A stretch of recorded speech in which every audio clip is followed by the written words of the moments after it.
حضور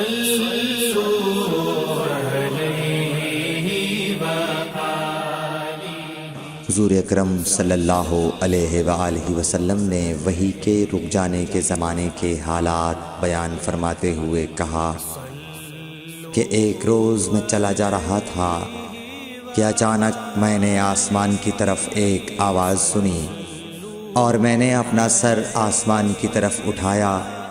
کیا دیکھتا ہوں کہ وہی فرشتہ جو میرے پاس غار حرا میں آیا تھا وہ آسمان و زمین کے بیچ میں ایک کرسی پر بیٹھا ہوا ہے۔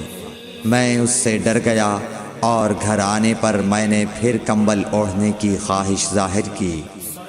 اس وقت اللہ پاک کی طرف سے یہ آیات نازل ہوئیں، اے لحاف اوڑھ کر لیٹنے والے، اٹھ کھڑا ہو اور لوگوں کو عذاب الہی سے ڈرا، اور اپنے رب کی بڑائی بیان کر، اور اپنے کپڑوں کو پاک صاف رکھ اور گندگی سے دور رہ۔ اس کے بعد وہی تیزی کے ساتھ پے در پے آنے لگی۔ صحیح بخاری حدیث نمبر 4۔